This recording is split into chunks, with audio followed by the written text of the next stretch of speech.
सबको जय मसीह की। परमेश्वर का धन्यवाद हो आज के समय के लिए। आइए हम कुछ समय के मनन के लिए पहला कुरिन्थियों उसका 3 अध्याय उसका 16 और 17 से पढ़ेंगे।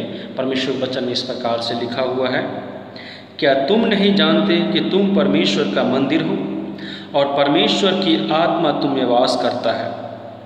यदि कोई परमेश्वर के मंदिर को नष्ट करेगा तो परमेश्वर उसे स्वयं नष्ट करेगा, क्योंकि परमेश्वर का मंदिर पवित्र है और वह तुम हो। हम और आप परमेश्वर के मंदिर हैं। कितनी अद्भुत बातें हैं, कितनी सुंदर बातें हैं कि हम और आप जो इंसान स्वयं परमेश्वर के मंदिर हैं। परमेश्वर का मंदिर कहीं बाहर नहीं है या परमेश्वर कहीं बाहर नहीं है, परंतु हमारा और आपके अंदर वह परमेश्वर वास करता है, जो अपनी हाथों से हमें बनाया है। अपनी सुंदरता, अपनी सुंदर कला के द्वारा हमें हमारी और आपकी सृष्टि किया है परमेश्वर ने। सचमुच में परमेश्वर के हाथों के द्वारा बना हुआ यह मंदिर जो हम और आप हैं बहुत ही अद्भुत है, जिसके अंदर स्वयं परमेश्वर वास करता है। संत पौलुस यहाँ पर कुरिन्थ की कलीसिया को इन बातों से अवगत कराना चाहता है, क्योंकि यह कलीसिया हम देखते हैं कि हर प्रकार की बुराइयों में लवलीन हो चुकी थी। यहाँ पर हर प्रकार की बुराई, झूठ, एक दूसरे के विरोध में झूठी गवाही, एक दूसरे के विरोध में झगड़े, एक दूसरे के विरोध में चुगलीपन, एक दूसरे के विरोध में लूट, व्यभिचार, बहुत प्रकार की बातें वहाँ पर फैल चुकी थी, जो कभी भी परमेश्वर के मंदिर में नहीं होना चाहिए, जो परमेश्वर के मंदिर में कभी होने वाली बातें नहीं है। क्योंकि परमेश्वर के वचन में साफ लिखा है कि वह मंदिर पवित्र है, क्योंकि उस परमेश्वर ने स्वयं उस मंदिर को बनाया है, स्वयं अपने हाथों से उसकी सृष्टि किया है।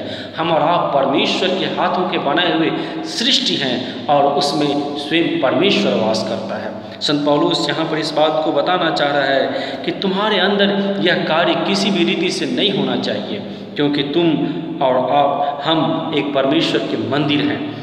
यहाँ पर इस बात को बताता है कि यदि कोई परमेश्वर के मंदिर को नष्ट करेगा तो परमेश्वर उसे नष्ट करेगा। कभी भी परमेश्वर अपने बने हुई चीज़ों को नष्ट नहीं करता है। परमेश्वर जीवन देने वाला परमेश्वर है। परमेश्वर हमसे प्रेम करने वाला परमेश्वर है, और यह इन बातों को बताता है कि वो परमेश्वर हमसे प्रेम करता है। वचन यहाँ पर इस प्रकार से बताती है कि कोई परमेश्वर के मंदिर को नष्ट करेगा।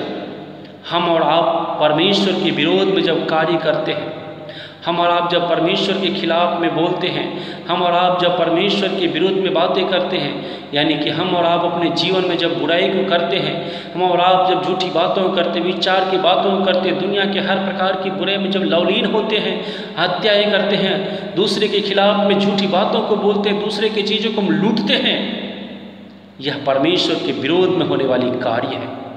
या किसी को हम अपने आप से नीचा दिखाते हैं, वह परमेश्वर के स्वरूप को, परमेश्वर के मंदिर के विरोध में होने वाली कार्य है। और ऐसे कार्य जब यहाँ पर होता है तो परमेश्वर निकल के वहाँ से, परमेश्वर की आत्मा वहाँ से निकल कर चला जाता है।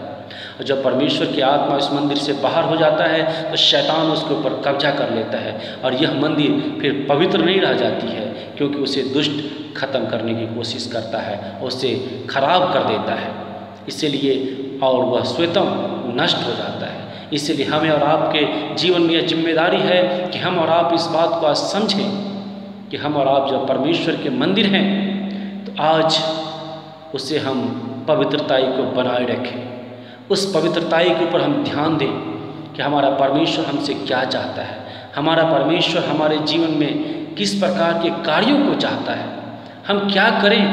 आइए हम 1 मिनट के लिए सोचें। हम जब सुबह अपने बिस्तर से उठते हैं, उसके बाद से जब हम अपने बिस्तर पर रात में जाते हैं, उस समय तक हम कितनी झूठी बातों को बोले हैं, कितनों के विरोध में झूठी गवाही को दिए हैं, कितनों को हमने बेवकूफ़ बनाया है, कितने लोगों को खिलाफ में हमने कितने लूटा है या किसी प्रकार से उनके अन्याय किया है, हमने कितनी गलत कार्यों को हमने किया है। आज हम उन बातों को सोचें एक बार।